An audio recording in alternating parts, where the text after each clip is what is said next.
celebramos el día en que venimos a despedir a nuestros hermanos tan atrozmente asesinados. Porque es la naturaleza del imperialismo la que bestializa a los hombres. Quiero hablarlo por mi patria, nuevamente, por un pequeño país que está bajo el imperio de la agresión y de la amenaza de una invasión militar, no de una invasión hipotética, sino una invasión real. ¿Qué venezolano honesto puede atreverse a pedir que bombardeen su patria, independientemente de su posición en relación con un gobierno? ¿Qué pasó en Uruguay? ¿Y qué pasó en Brasil? ¿Y quiénes apoyaron a los golpistas? ¿Quién intervino en Santo Domingo? ¿Quién invadió Granada? ¿Quién invadió Panamá? Los campeones de la libertad y de los derechos humanos.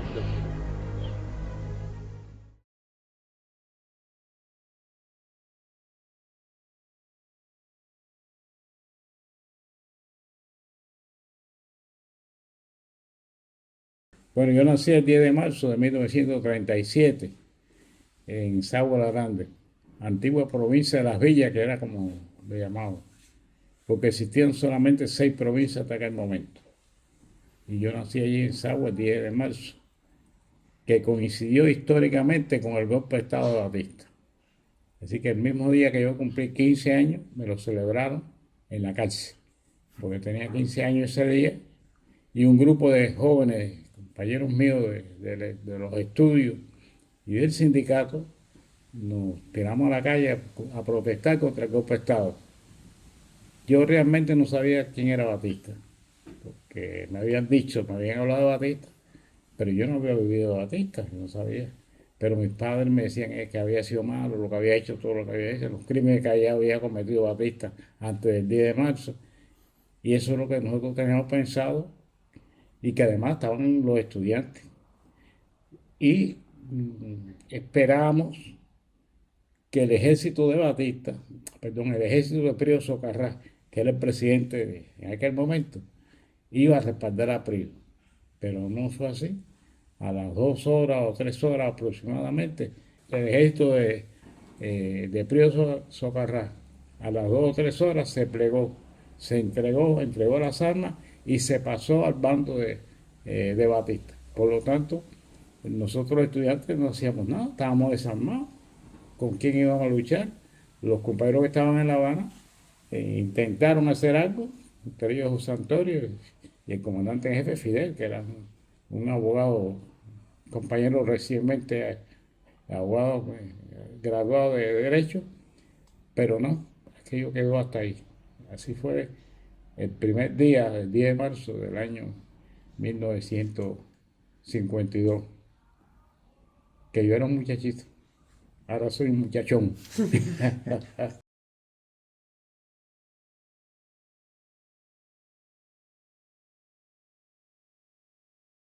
Bueno, mi familia era una familia pobre, como la mayoría de las familias cubanas y la mayoría de las familias negras.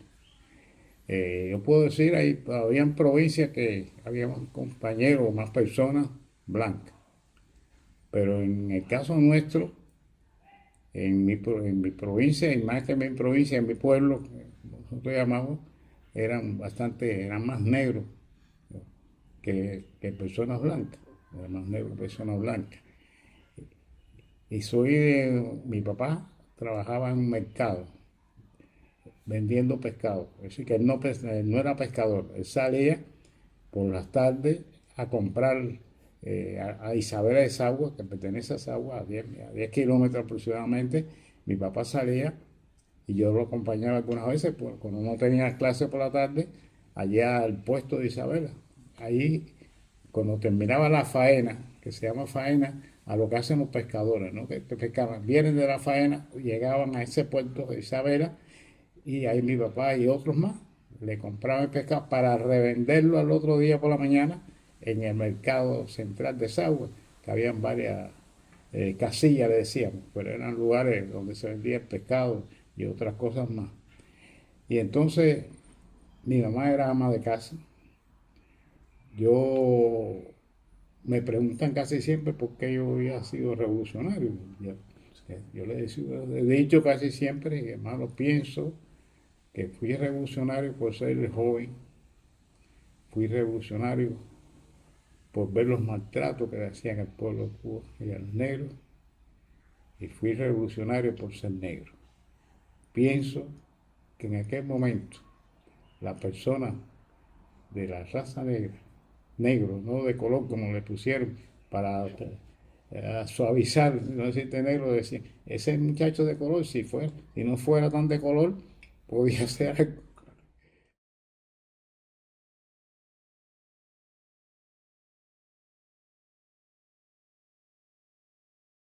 Sí, sí, no. Lo que yo puedo decir como fue, que hay veces que dicen en una sola parte. Es cierto que había prostitución en Cuba. No te estoy hablando ya de Sagua. Sagua está entre el grupo de la prostitución. ¿Por qué había prostitución en aquel momento? Que las mujeres no tenían trabajo. Sobre todo las mujeres negras no le daban trabajo. Las mujeres o trabajaban limpiando en la casa, digamos, limpiadora de casa, que le pagaban muy poco. Los negros casi nunca iban a la escuela. No fueron muchos los que tuvieron la oportunidad mía de ir a la escuela a estudiar, pasando mucho trabajo para poder estudiar, porque mi papá no tenía dinero, tenía que inventarla para estudiar, y yo pasaba un grado y seguía estudiando y busqué. Pero, y era una cosa muy fuerte. Los juegos ilícitos existían en Cuba, pero el juego ilícito en Cuba no lo había establecido solamente Batista, ya se había establecido en otros gobiernos anterior a Batista. ¿Qué pasa? Que con Batista se afianzó más el juego ilícito en Cuba, porque fue una de las posibilidades que buscaron alguna gente pobre para eso. Yo soy de la persona que puedo decirme que no tuve que limpiar zapatos. Quizás en este momento eso sea degradante, pero al limpiar zapatos era el trabajo que tenían los negros y el trabajo que tenían los blancos pobres, porque hay que separar blancos pobres y blancos de dinero. Porque a veces que unimos blanco y negro, no era así. La situación más grave para esta situación era de los negros. ¿Qué hacían las mujeres? Meterse a la prostitución para poder buscar la comida a sus hijos. Porque el marido o era negro o era blanco también. Ya en mi pueblo sí existía eso, que el blanco y el negro se casaban o se juntaban, que era como no había papeles firmados, pero se juntaban. O el negro llegaba por la noche y tocaba la puerta y se llevaba a la blanca para un barracón. Y mucha gente tuvieron que hacer eso. La prostitución era el modo de vida que tenían esas personas. Por eso era una lucha estudiantil, era una lucha obrera, era una lucha campesina, por la situación real que había en el pueblo. Todo eso existía, y que además Batista lo opuso, lo ayudó. Batista le convenía eso, porque tenía un grupo de mafiosos que cobraban por eso. Tenía un tal Maferrer, que era uno de los mafiosos más grandes, seguro que usted ha oído hablar de eso, que cobraba por eso, que tenía un grupo de gente que le decían los tigres de Maferrer, que eran unos tipos con unos sombrerones grandes, de eso que se usa ahora de moda, porque ellos lo tenían sencillamente para identificarse como matones de aquel tipo, que era un asesino también. Pero eso sí fue verdad. Y que eso se acabó, ¿cómo se acabó? El 1 de enero de 1959. Después del triunfo de la revolución, el día 1, pasaron unos meses en que esas muchachas que estaban en la prostitución, sobre todo la compañera Celia, que la cuidó mucho, y Fidel, pero estaba Celia directamente en eso, y la compañera Vilma también, vinieron para La Habana a estudiar. Algunas eran analfabetas. El primer trabajo que hicieron fue conducir. Se les dio un carro, estatal por supuesto, y se les enseñó a manejar, se les enseñó a hablar, se alfabetizaron. Y después ellas mismas fueron alfabetizadoras de otras mujeres. Esas son situaciones reales de Cuba. Y yo me acuerdo que al principio de la revolución, la gente quería que Fidel hablara, y Fidel habló bastante para enseñarnos, nos educó. Pero Fidel muchas veces decía, yo no quiero decir nada, yo lo que pido a ustedes es que lean, para que supieran lo que era la verdad. Tenían que leer, pero no eran muchos los que iban a leer. ¿Por qué? Porque no eran muchos los que sabían leer y escribir. Los que sabían leer y escribir, algunos estaban en puestos que no les convenía meterse en esto, o otros estaban siendo perseguidos, como el caso del negro Jesús Menéndez, que es parte de la historia de este país, o el caso de Araceli Iglesias, que es parte de la historia de este país, y otros más que murieron en la lucha por la revolución.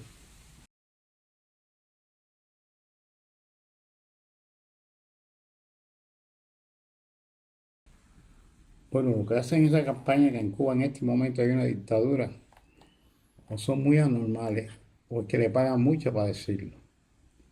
Si tú solamente haces una comparación de las cosas, las cuestiones más ligeras, para no entrar en mucha profundidad, no hay comparación con esto.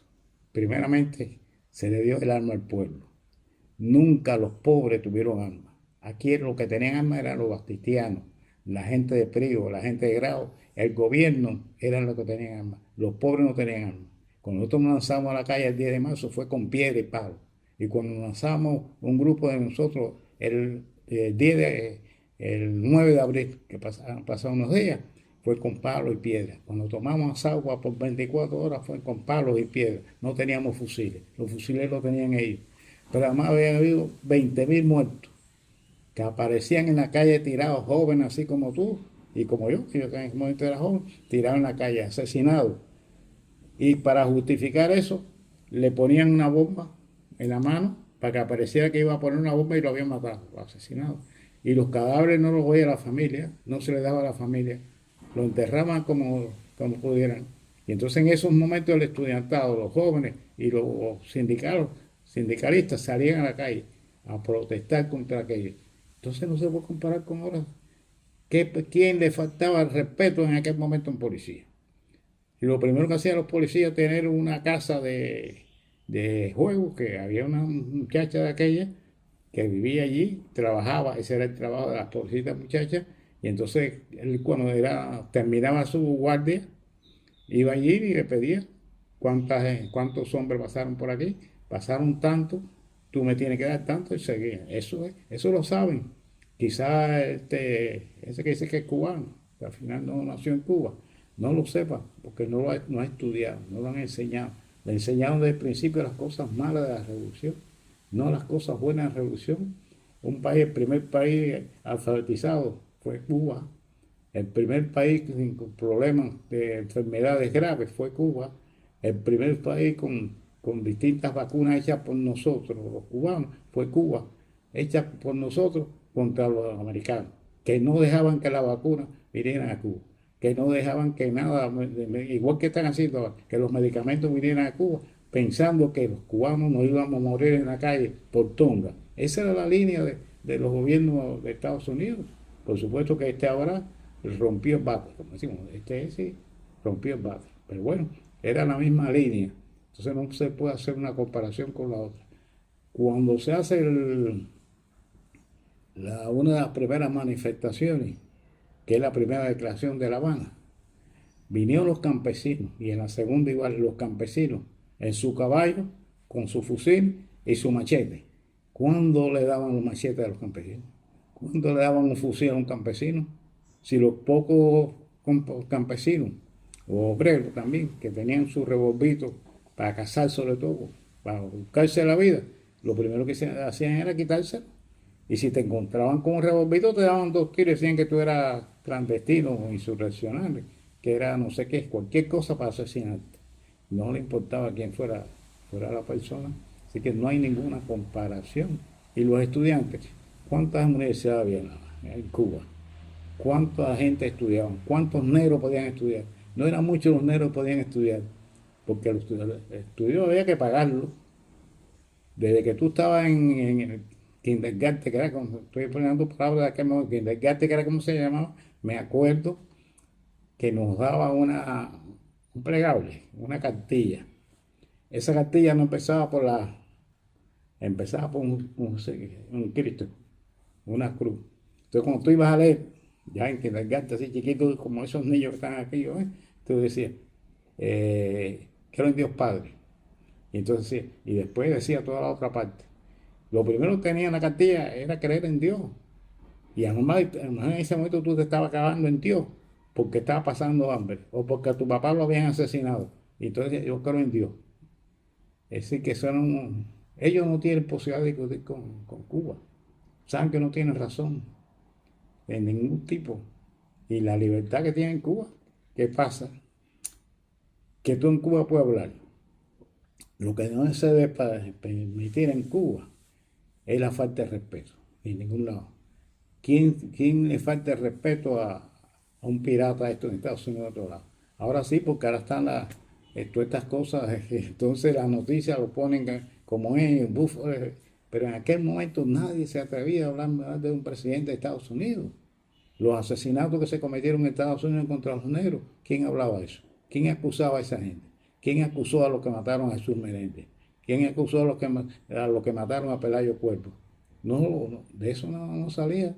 Uno de los pocos que acusó fue Fidel Castro, porque hay un barrio, perdóname, tiene un poquito por decirte esto, había un barrio, existe todavía por supuesto, que le decíamos La Timba, esa cintura donde está el José Martí, el héroe de Cuba José Martí, el guía del Moncada José Martí. Entonces, era un barrio de pobre. Digo eso, pues yo vivía en ese barrio. Además de Sabo, yo vivía en ese barrio. ¿Sí? Un barrio de pobre. La mayoría es negro. Hicieron unas casitas de guano ahí para vivir, se morían.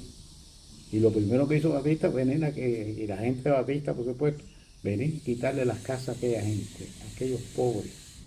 Que había negros, pero había blancos pobres también ahí, que se tenían que guarecerse ahí. Y una de las cosas primeras que hizo Fidel, recién graduado de Derecho, fue defender a esos hombres y a esas mujeres que él ni los conocía.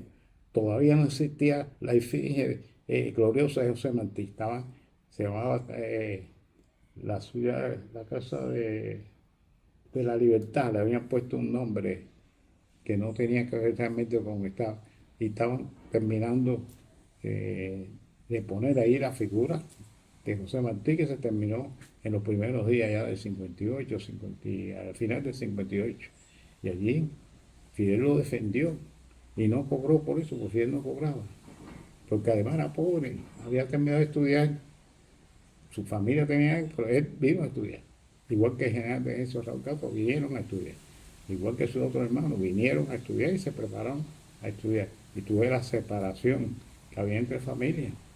Yo te digo que yo nací en Sabo, pero yo tenía 5 hermanos varones. El más chiquito de ellos soy yo. No todos han fallecido. 5 hermanos varones. Que pasaban un trabajo del carajo. Y mi papá dijo, no, tú tienes que estudiar. Eran hermanos por parte de madre, otros hermanos de crianza, que en mi pueblo se usaba mucho eso. Y tú tienes que estudiar. Entonces, estudiar y a trabajar. Porque yo estudiaba por la noche y trabajaba por el día. Para poder buscar, nos pagaban 25 centavos por X cantidad de horas trabajando. Lo primero que hice ser que carpintero ebanista, que es el que ebaniza los muebles. Y en las construcciones y en otros lugares también. Pero es cierto, existían problemas, pero no hay comparación con los problemas que existen ahora. Tú vas a cualquier lugar y vas y te encuentras con alguien y hablas con una muchacha y dice, no, yo soy ingeniera en tal cosa. Porque esos ingenieros que están allá y esos técnicos que están allá, que se fueron de Cuba y abandonaron el barco en el momento, fueron formados aquí en Cuba. Cuba no le quedó, Fidel Castro no le cobró ni un solo centavo. Fueron formados en Cuba. Y ahora pueden estar de abogados allá, pueden estar de técnico y hablando cosas que ni saben cómo salieron, porque fueron formados por la revolución. Si se llegan a quedar analfabetos no estuvieran en Estados Unidos, ya estuvieran muertos. Pero entonces, también, y eso que se lo hizo, al hacerse la revolución, tú puedes tener opinión diferente. Aquí no se obliga a nadie a tener mi opinión. Aquí ni se obliga tampoco a no decir, ya la gente dice cualquier cosa, inclusive falta de respeto. Porque si ahora, ¿no? Tú estás aquí trabajando y las compañeras están aquí trabajando, yo no tengo por qué ofenderlo a ustedes. Yo puedo decir mi criterio, ustedes me dicen su criterio, yo se lo doy, ustedes tienen razón, o por esto yo se lo explico. Pero yo no tengo el derecho a ofenderlo a ustedes, ni nadie tiene el derecho a ofenderlo a ustedes. Entonces, en aquel momento cualquiera podía ofender a cualquiera, sobre todo a los pobres.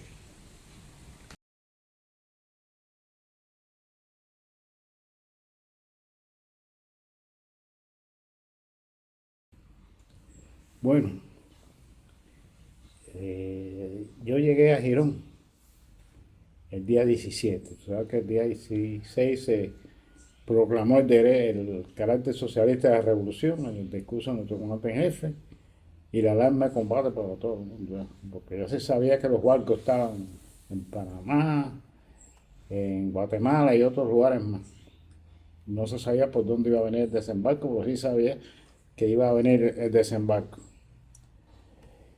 Y yo, ese día, 17, se estaba creando el Ejército Central, que había sido nombrado como jefe del Ejército Central, que era Santa Clara, Camagüey, Matanza, al comandante Juan Almeida Bosque, como jefe del Ejército Central.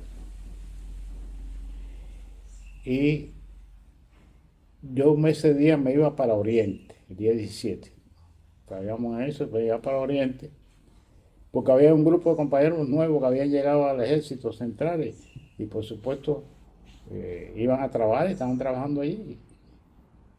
Y yo iba para Oriente. Yo iba a ir para Oriente a trabajar unos días allí en la Merced, en el canal de la Merced, pues se llegaban noticias que el canal de la Merced tenía un gran compañero ahí, José Tapia Mandarre, que sale un verdolivo de aquella época, un trabajador ejemplar, además de combatiente, un trabajador ejemplar, al compañero capitán en aquel momento Marcilla, Evaristo Marcilla, también un gran trabajador, y compañero mío de muchos tiempos. Y dije, me voy para allá con esta gente, a ver qué pasa ahí. Cada vez que venía y me decía un cuento de vamos para allá para Oriente. Allá estaba el compañero Armando Acosta, al frente de aquel, de Armando Acosta. Pero cuando llego a Santa Clara, yo vivía en aquel momento en Cifuentes, no en Sagua. ¿Por qué? Porque habíamos creado una escuela de formación de la milicia en un lugar que se llama Atillo, que está entre Santa Clara y Cifuentes. Salió de Santa Clara a la mano derecha, que allí se estaba repasando un grupo de compañeros que habían estado en la lucha contra bandidos y otro grupo que no habían estado tanto tiempo en la lucha contra bandidos. Entre ellos estaban un grupo de compañeros de La Habana y de otras provincias que no habían participado en los 4 años que llevamos lucha contra bandidos.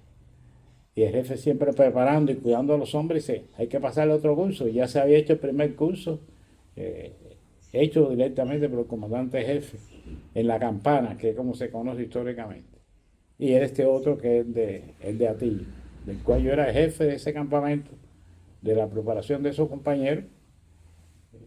Bueno, estábamos ahí y ya iba para Oriente.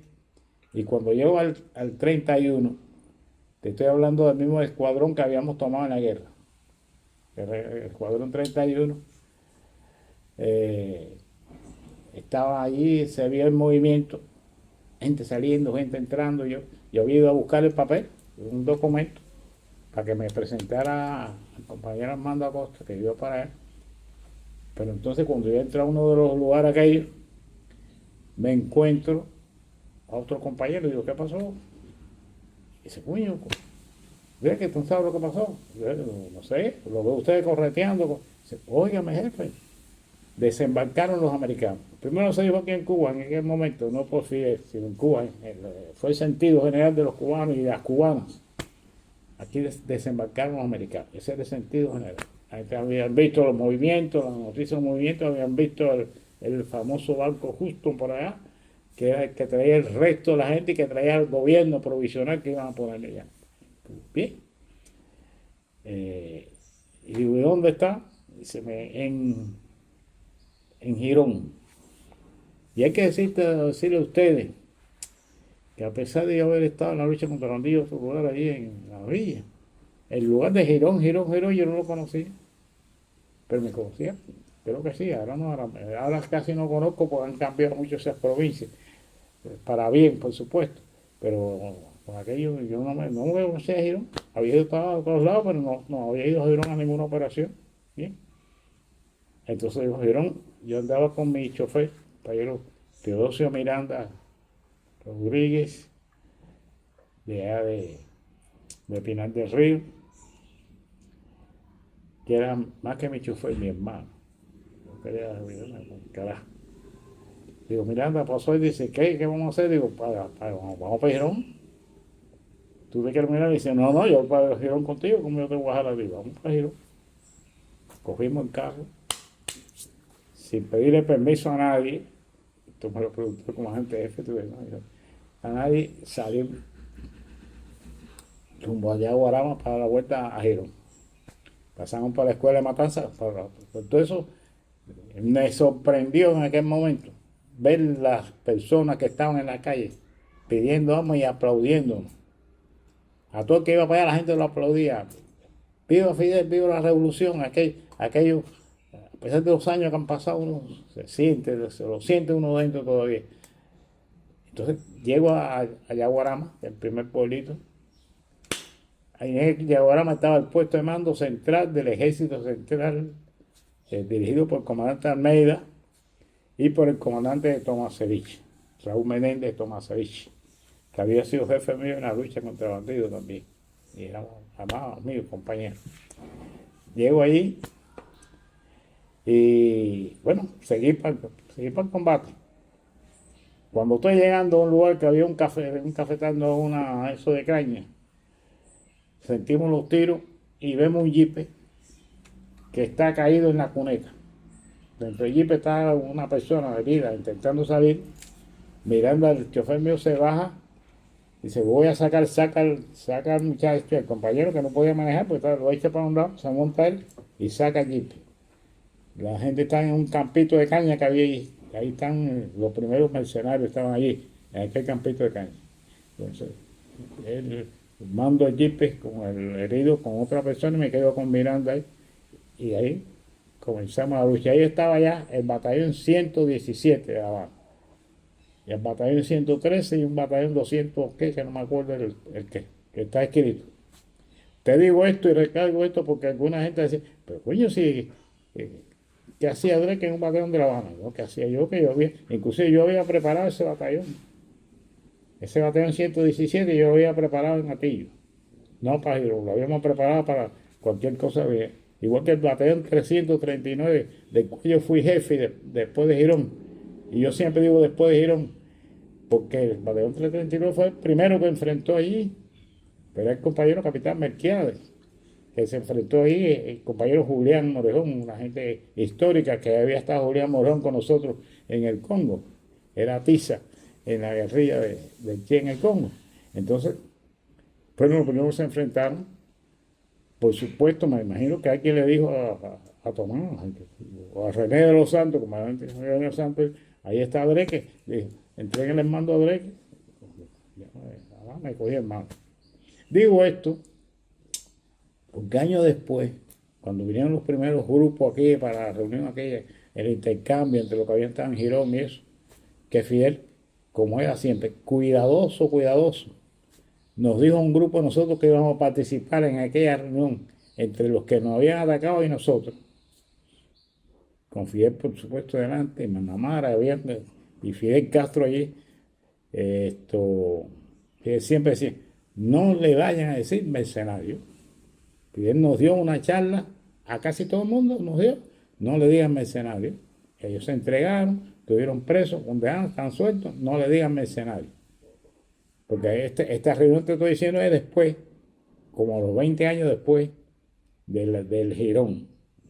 Para que se ubiquen, no sé qué coño en Girón, no, después de Girón, ya ellos estaban como otra persona. Pero bueno, vinieron aquí en Zafarrancho y hablamos de cosas bonitas y bien. Yo no sé que alguien de los que estábamos ahí se atreve a decir mercenario. Estos mercenarios. Fidel cogió una de los poblados que cogía el comandante. Con toda razón, porque decía, si ya lo vencimos, están presos, ya no están presos, ya son ciudadanos más, no vamos a ofenderlos. Porque estos que vinieron fueron algunos de los que estaban en Girón. Por supuesto, ahí no estaba Calviño y otros Girón que habían sido asesinos de guerra, que eso sí, se condenaron, se enjuiciaron públicamente, la gente participó en juicio y se puso la pena que había que ponerle por las cantidades de muertos que tenían. Eso está claro. Eso no hay discusión para los cubanos. Bien. Bueno, entonces ya yo estoy en Girón. Bueno, y entonces el día 17 17, el día 18 por la mañana.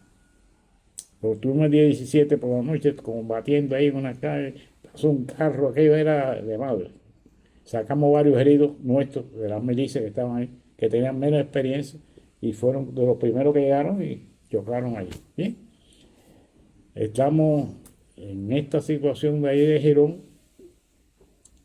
y Fidel, bueno, el día 18, no es exacto, el día 18 se toma la decisión de tomar Girón el 17, el 19 a las 6 de la tarde.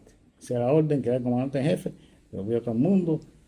Ya había llegado al batallón, habían llegado ya a Yaguarama, del batallón que yo tenía, el batallón 25, que ya no era el 25, eran todos estos pedazos de compañía. Habían llegado un grupo de compañeros con el comandante Víctor Bordón Machado, un gran héroe de nuestra revolución, de Quemado de Guine, vecino, y fue jefe en una etapa de la guerra.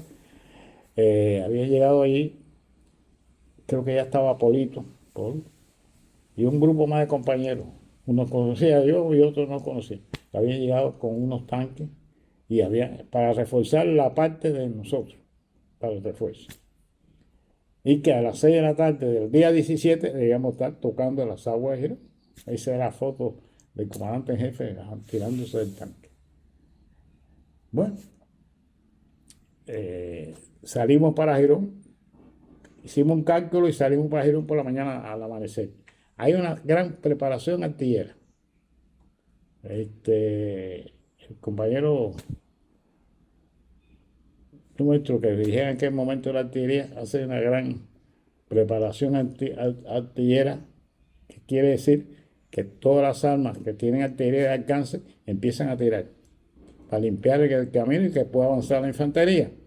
Como es lógico, la infantería siempre va al lado de los tanques para proteger a los tanques. Un tanque sin infantería está perdido, pues viene cualquiera y le tiran con tema los dos, cualquier cosa.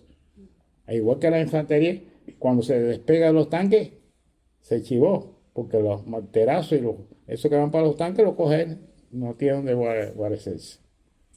Entonces, arrancamos para Girón. Chicos, y como a las 5 de la tarde, 4 y pico de la tarde, Víctor Treque, yo voy al lado de uno de los tanques, con Miranda. Yo con aquello caminaba bastante. Caminaba, mira, los tiros están y cayó uno para allá, pero eso de adelante. Y los tanques aquellos echó una fiera por igual. ¿Verdad que parecía la caballería de Ignacio Gramonte? Coño. Y de pronto alguien me dice, oye, son las 5 de la tarde, las 4 y media de la tarde. Coño. Y le pregunto a alguien, porque no conocía bien el lugar, ¿qué tiempo nos queda aquí a Girón? Me dice, no, una hora y pico. El que me lo dice tampoco había estado en Girón casi, no conocía más. Digo, como esto no es indisciplina, no se puede hacer, pero había que hacerlo. Me salgo del lado del tanque y veo 2 años un jeep que venía. Jeep 2 puertas, que es lo que teníamos en el momento. El jeep para con un modelo teniente. Tuvimos mucho tiempo de amigos, porque hicimos amigos, un poco chiquitico, guapo. Y se cuadra, digo, oye, voy para Girón. Y si yo también, digo, me voy contigo para llegar rápido. Él me dice, él se da cuenta de la hora y dice, sí, a las 6 hay que estar allá, jefe, monta aquí. Me monto en el jeep y Miranda, el chofer mío, se monta en el jeep conmigo.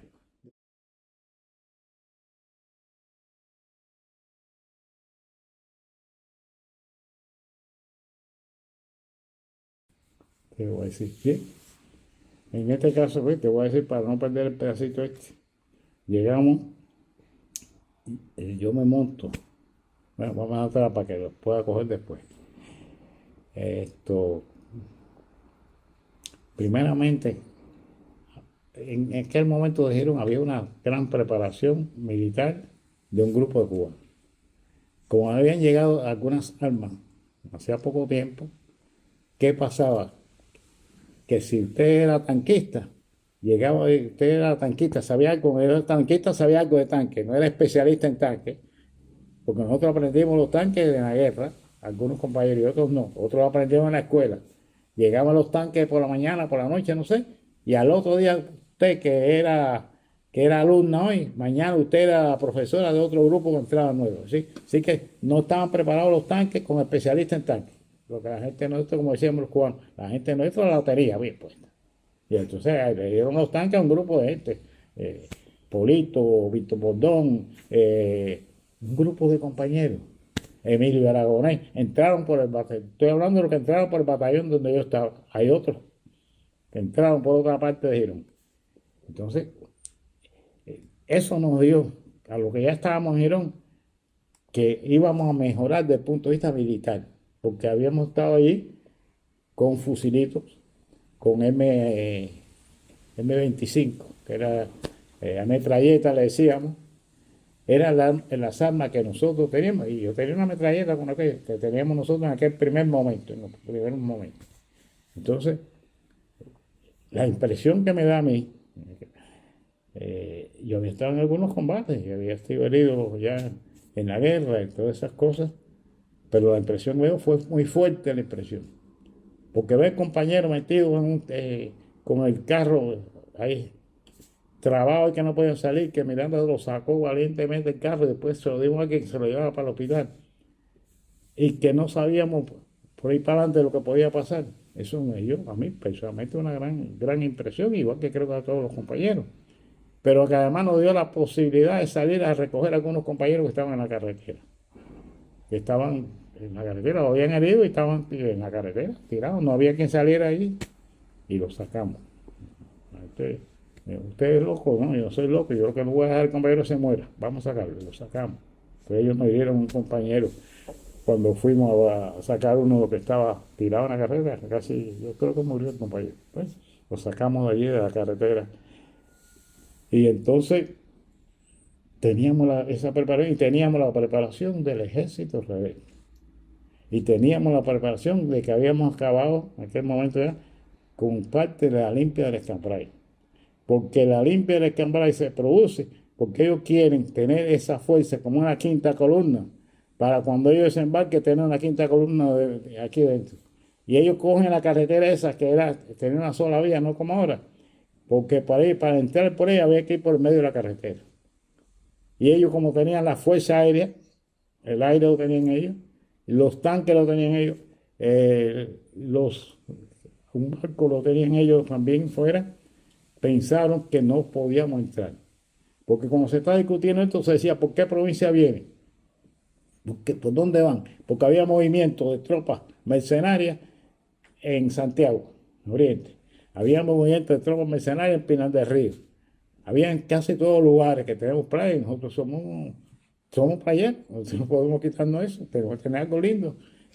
Estaba lleno aquello, teníamos posible desembarco por cualquier parte de Cuba. Y el comandante en jefe dijo, yo no me muevo de La Habana hasta que no saber, que si va para Oriente y acá, me acuerdo que yo no estaba ahí físicamente, pero estaba el compañero comandante Sergio del Valle y otros compañeros más. Estaba Fernández, decíamos Gallego Fernández, estaban allí y tenían la comunicación. Y ya de Oriente, el comandante, como que el grado superior era comandante, el comandante Raúl Castro, que estaba al frente de Oriente. En aquel momento, con otros más, pero estaba al frente del comandante Raúl, le informa a Fidel que hay movimiento de desembarco, pero que él resuelve. Ni te preocupes tú que esto es mío, porque Fidel dijo, yo de La Habana no me voy, porque la idea que tuvimos algunos compañeros con más nivel o menos nivel, más cerca o menos cerca de Fidel, era que el comandante jefe fuera para la sierra. Quizás algunos ahora no se acuerden, además no somos muchos que se puedan acordar, pero era nosotros, Fidel dijo, no, yo de La Habana no me voy, yo me muero aquí en La Habana con mi pueblo. Ya, se quedó en La Habana, a dirigir La Habana. Y por eso es que no sale para ninguna provincia hasta ver que es Matanza, ya, o Las Villas, entonces sale para Las Villas.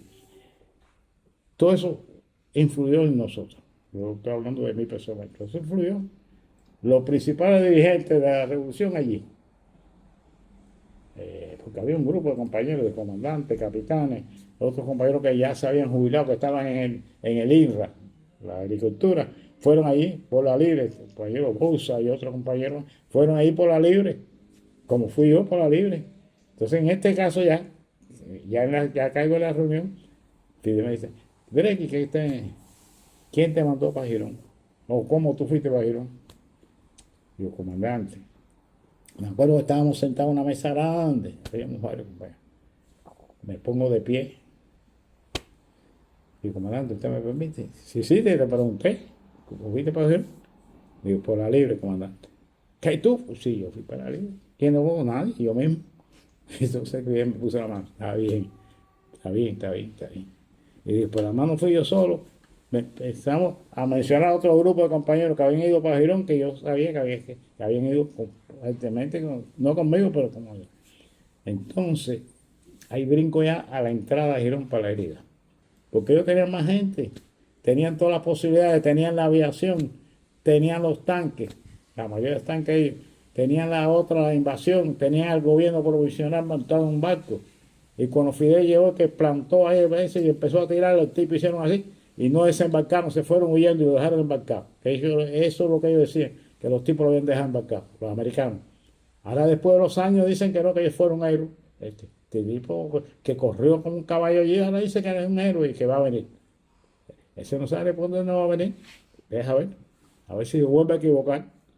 Si se vuelve a equivocar con los viejitos y con los muchachos jóvenes que tenemos. Nosotros entramos, ¿no? Bueno, a la curva, el tema curva, caímos en una emboscada. Hieren a dos compañeros. A mí el primer tiro, tengo que acordarme, no sé exactamente el primero que me dieron. Me dieron un tiro aquí, que esto se ve así, pero como es normal en las personas de piel negra, se me hizo un huecón aquí así, me dan otro tiro aquí, y por ahí tengo la marca que después, años después, estando en Oriente, me salía algo aquí y yo decía, listo, tengo una cosa, y era un pedazo de metralla que me había quedado aquí, eso, y lo tuve años ahí. Me dan otro por aquí por la espalda, que para mí yo lo cuento como un rasponazo. Para mí eso no es tiro, eso es una boberita, pero bueno, son tiros dados. Y que cuando el tiro te pique, que te deje, que no te pasa nada, tú te sientes un corrientazo, ¡ña! Tú crees que es una corriente. Si crees ahora, crees que es un espíritu. Entró el espíritu. No, el espíritu no es que te metieron un plomazo. Agacha la cabeza y mete tú otro plomazo para allá.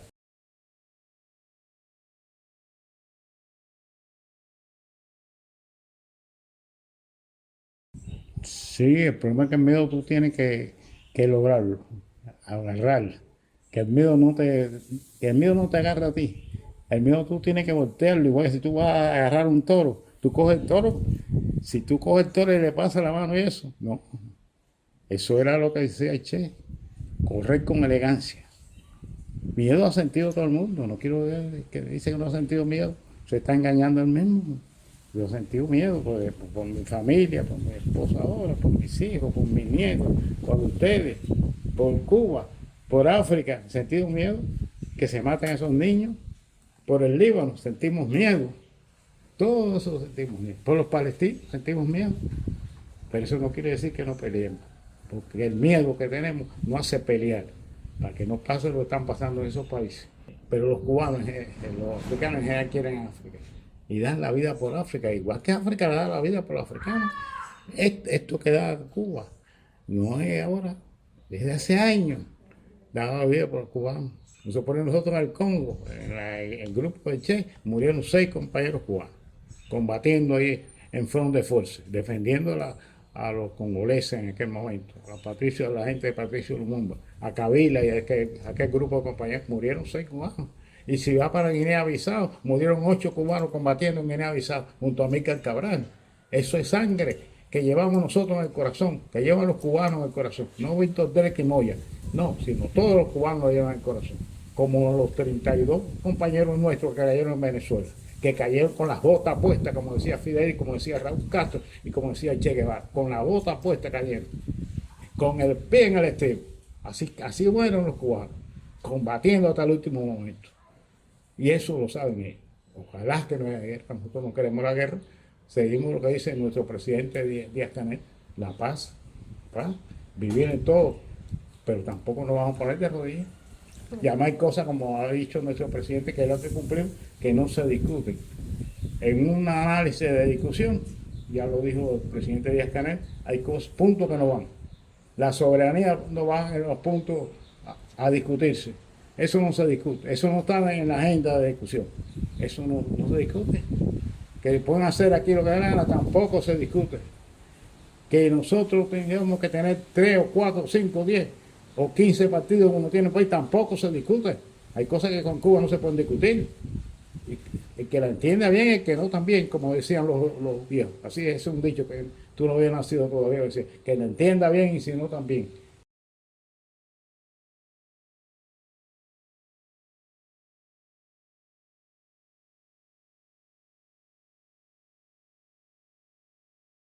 Bueno, que parece a distancia que Trump se equivocó. El Medio Oriente está fuerte. Irán está fuerte. Es lo que no se acuerda que ellos son persas. Es lo que no le han estudiado cuál es la raíz de los persas. Sin dedorar y sin faltar al resto de los compañeros del Medio Oriente. Los persas son una ciudad. Los persas son una vida. Él no sabe lo que son los persas. Pasan 200, 500 años y va a haber persas. Y va a haber de todo. Y va a haber palestinos, aunque lo quieren desbaratar, aunque quieren hacer que las mujeres no paren más. ¿Por qué matan a las mujeres? Para que se acaben los palestinos. No se van a acabar. Ellos han tomado medidas para no acabarse.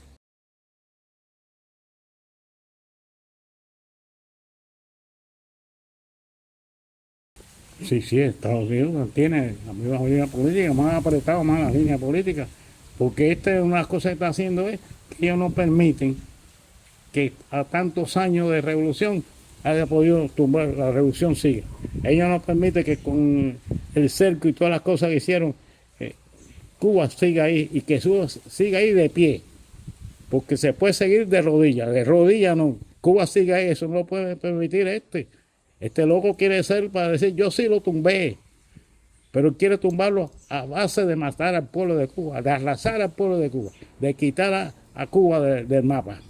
Y los cubanos tenemos que saber eso, que aquí no va a haber preso, él no va a hacer juicio, nada de esas cosas que hizo la revolución va a hacer él. Va a ahorcar al que se deja ahorcar. Por eso hay que defender la revolución esta. Y si nos ataca, van a atacar las escuelas y van a atacar los centros donde están estudiando eso. Van a atacar los hospitales como lo están haciendo en todas partes. ¿Qué hicieron con la COVID? Impidieron que vinieran la vacuna. La vacuna lo hicieron los cubanos. Eso es indigno, eso es matar a un pueblo. Independientemente que tú estés de acuerdo con él, con el gobierno. Jamás tú tienes que mandar en tu país, no el gobierno mío. Por la libertad de Cuba, por la honradez de Cuba, por la soberanía de Cuba. Y ahora solo lo reafirmo. Si yo todo realmente lo veía bien, porque acuérdate que yo me llego a ser revolucionario en una etapa dura, en una etapa que los negros no eran personas y las negras mucho menos, en una etapa que los jóvenes no eran personas, lo asesinaban como a Pelayo, como al compañero Pelayo Cuervo, que lo asesinaron cerca de aquí y lo tiraron en la calle. Esa era la etapa, juventud, combatividad, pues eso le llegaba a uno al corazón. Uno peleaba más bien por el corazón. Y cada vez que tú veías una lista, mataron a fulano y ciclano, y había veces compañeros que asesinaban sin defenderse, sin poder defenderse, que lo sacaban de la cárcel, lo asesinaban, como la Pascua sangrienta en Oriente, que en los primeros años, algunas dijeron, ¿por qué quitaron el 25 de diciembre? ¿Saben por qué? El primer momento era celebrar el 25 de diciembre, que había sido la Pascua sangrienta, donde mataron más de 15 compañeros en Oriente, que los sacan de su casa y lo asesinaron. Entonces la revolución no podía ese año dar la fiesta de eso, porque eran 15 hombres y eran 20.000 mártires que habían caído. No se podía dar la fiesta, y algunos medios turbados decían, ¿y por qué se quedó el 25? ¿Y por qué se quitó no sé qué cosa? Se quitó por la sangre de esos que cayeron aquí, que tienen madre, padre, hijos, nietos y amigos. Esa es una posición de la revolución. Uno no entenderán, pero esa es una posición de la revolución. Eso es igual que ahora los compañeros de allá que están luchando, los palestinos. ¿Tú vas a creer qué están haciendo con los palestinos? Irán, ¿qué están haciendo en Irán? ¿Qué están haciendo en esos pueblos? ¿Qué están haciendo en el Líbano? que se le echan ¿qué están haciendo en las escuelas? ¿Qué es lo que podemos ver nosotros? Que nos maten a los niños nuestros. Cuando vemos los programas que hay en este centenario de nuestro comandante en jefe, vemos la cantidad de niños de escuela, de cosas buenas que tiene la revolución, a pesar de estar cercados prácticamente, que tiene la revolución. Eso hay que defenderlo, eso no se puede entregar, eso es soberanía, eso no es capricho, como dicen algunos, eso es otra cosa, que no la tienen otra gente. Eso es lo que es la lucha y la soberanía de Cuba. Están acabando con el mundo. Además el tipo dice, voy y acabo, como si nosotros fuéramos unos mancos.